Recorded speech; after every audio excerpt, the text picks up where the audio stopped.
So what you only need, you can keep it. But there's a problem of the sound. One level I say it's a problem, on the other level I say that's the beauty of sound, understand this, is that certain things are not under your control. It comes with it. For example, in this room I am hearing the projection room, I am hearing the AC hum. So there is certain sound associated with every space. It can be a courtroom, it can be a hall, it can be a cave, it can be anything, any space that you expose has a temporal element associated with it. That temporal element, you may not need it sometime. Sometimes you can use it to your advantage. If you're doing a period film, like, say for example, Gandhi, my father, is one of the biggest, I would say it's one of my best work till date. Because it was a period film. This began in 1920 and came up to 1948, and we were shooting in contemporary locations of India and South Africa. So there's a lot of element, which is a temporal element, that comes with when I'm capturing the performance of the actors and actresses, which I don't need in this particular scenario. And how do I use it? Either or you eliminate it because you don't need it. Sometimes I use that as an advantage to my, or as a raw material to collect my things, to use it later on or not to use it later on. So first is a performance.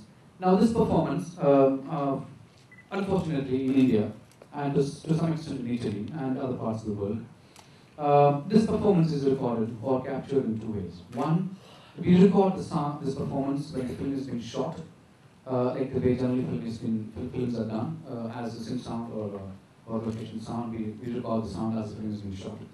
So it gets recorded and becomes a part of the filmic element. In film, most of the Hindi films, we also regional films, we ADR the sound. ADR is simply called dubbing, automatic dialogue replacement. So we call actors back in the studio after the film is edited. We ask them to reenact the whole scene.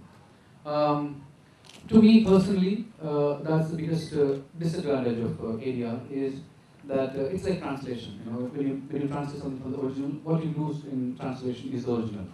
So most of the time, the actors are not able to get the emotional space they were in at that time, or they may not be able to get the lip sync right. So either it's a give and take. But there are fantastic actors in Indian cinema who could do far better performances than, you know, it's an experiment. It's one point of time when we were doing Sound, Danny actually said, you know, you guys ADR your films, and I love the sound of ADR. I want to actually dub the whole movie and see how my actors are performing again in a given space, and I want to combine both. I thought I had the shock of my life, working on location for more than 50, 60 days and fighting with everyone and recording all the sounds, and the director said, no, we will use it, we will redo it. So there are heartbreaks like that when such occasions comes down, but then we always get around a director's mind. Yeah, and the second element that I said performance. Now this performance, when I said, when I said actors storms out, he may not be speaking anything, but there may be certain behavioral sound. There is a whole lot of behavioral sound we record, even if we do record film in sync sound. We record them in a studio space. Because most of the time when we are dealing with shooting, we are not miking for sound effects. We are really miking for dialogue.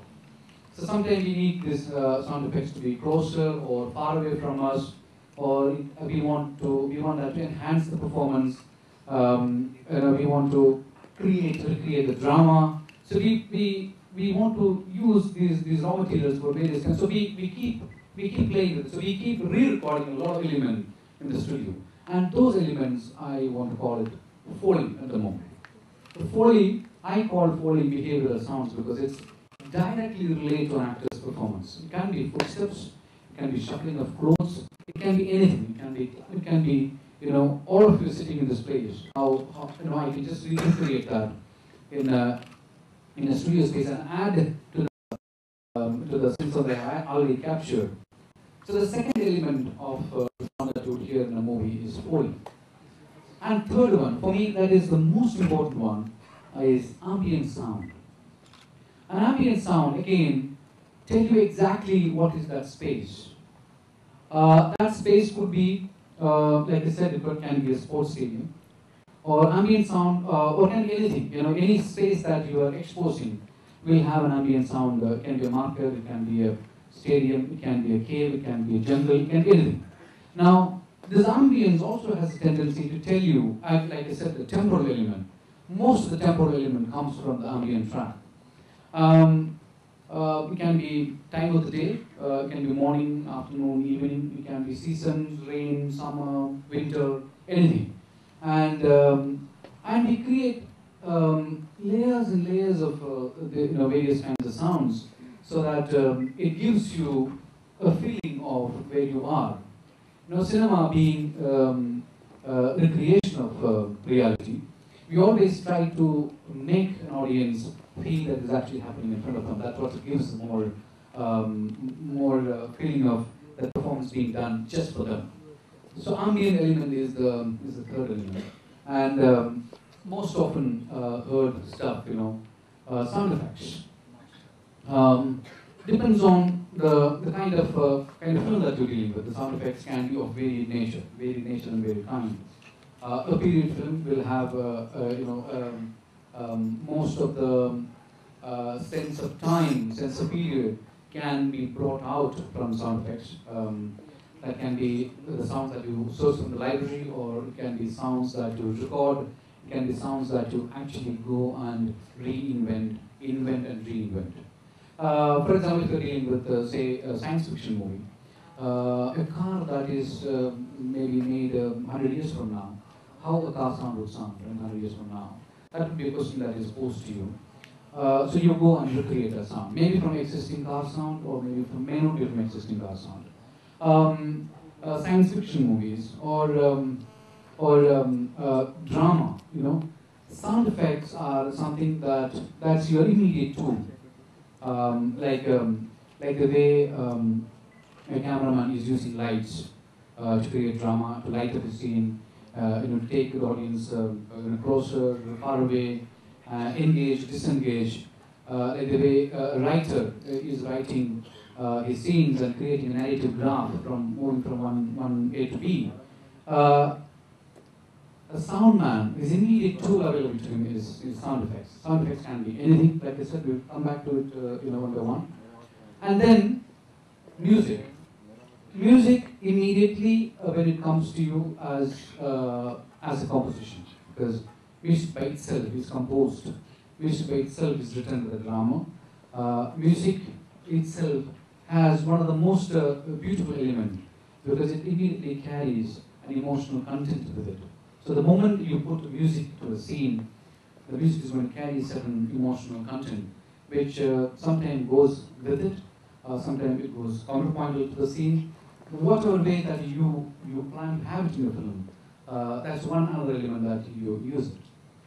Now, all these 5 elements that I have said, dialogue, behavioral sound, story, ambience, sound effects, music. Now, all these things at one level, or all these things together, are you hearing it together? Or are you hearing it one by one? Or are you hearing it selectively? This is what we do when we actually, when we design and mix the movie together. We are actually putting these different 5 elements together and allowing the audience to go through an expression which that I am choosing that expression for you.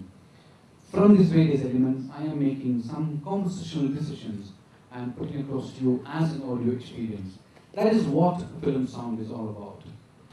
When we talk about performance being captured in camera, when we capture that with sound, I said two ways we capture it. One is recording the sound live and on the very same location, and ADRing it later on. And when we are in location, for me, space is very important. It talks to me a lot. I know for sure for an actor, it's very, very important how the space is behaving to him, because it's going to change his intonation. It's going to change the rhythm in which he is performing. The space immediately has an effect on him. But fortunately or unfortunately, they are not aware. Let's not blame them. None of us have an awareness about how space is actually doing the talk to you. Because then When you're in the city, you feel very restless. When I'm in Bombay, I'm very restless because in Bombay, in a city like Bombay, I hear very shorter expressions of sound, very high frequency sounds. There's a lot of cacophony that I hear. But the moment I go to Pune, even though that's where I have studied, and I have an film institute there. So apart from that, Pune is a very, very quiet city. Just don't take that. Okay, you are in Goa. You go and sit, on the seashore. Immediately you feel calm because the sound of the sea wave, it's longer expressions of sound. So you go to valley, the valley birds have longer calls. You hear longer expressions of sound in the valley. So the sound is constantly affecting you. Each space is constantly affecting you, and your performance is directly related to that. I would like to show you one scene from this film where I have decided. It's not a part of my. It's not a part of. Wasn't a conscious decision. But when I heard the actor performing that, I thought it is essential for me to capture that space. So I did a lot of unusual recording that we generally do in a film from my father. I would like to play you this scene. इसमें निराश होने की कोई ज़रूरत नहीं। आज जश्न मनाने का मौका मिला है हमें, क्योंकि एक बार फिर बैरिस्टर गांधी को कैद कर दिया गया है। मुझे गर्व है अपने पिता का। ये कैसा मजाक है कि ब्रिटिश राज्य के कानून का पालन करने वाला एक बैरिस्टर, जो ब्रिटिश साम्राज्य की कॉलोनी में ईमानदारी से अपना काम कर रहा हो, उनसे कहा जाता है कि महाशय आप अपनी उंगलियों के निशान दीजिए। जानते हैं क्यों? क्योंकि उनके चेहरे का, उनके शरीर का रंग ये नहीं है। अगर आप इस रंग के हो या इस रंग के हो या फिर इन दोनों के बीच हो, तो आपकी गिनती इंसानों में नहीं होती। आपको एक इलाके में सीमित कर दिया जाता है, और अगर आपको इस रंग वालों के इलाकों में जाना है तो आपको एक एंट्री पास की जरूरत पड़ेगी, और अगर यूं ही चले गए तो आपको जेल में ठूस दिया जाएगा। मेरे पिताजी ने कहा कि ना तो मैं कोई पास रखूंगा और ना ही कोई उंगलियों के निशान दूंगा। आपको जो करना है कीजिए, चाहे इस रंग को खून से तरबतर कर दें या फिर मेरी अर्थी उठा दें। गोरी सरकार को यह चुनौती है।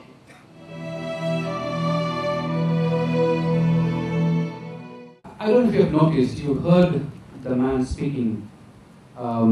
Before I go into details of that, let me just explain. At the moment we are hearing this theatre we are hearing in Dolby Digital, which is a 5.1 surround system, where you have a left speaker, center speaker, right speaker, left surround, right surround, and there is a subwoofer that plays the low frequency. So we have 6 different sources to play sound when you have one visual element in front of you. So you have much more information that you can give in a film. And normally, because our visual association is with image, normally from the center of the image, most often the dialogue is played from the center. So in the center speaker, you hear the dialogue. When you're listening, you probably have heard that from one single shot, you probably have got the sense that he's in a larger room, and they are wooden room. That's a wooden room. There are lots of people sitting. They're quiet, and there's so many other information which other is part of the mise-en-scene, but you don't actually know it because you're being guided away by the story of the movie. It's coming into you in a very subconscious manner.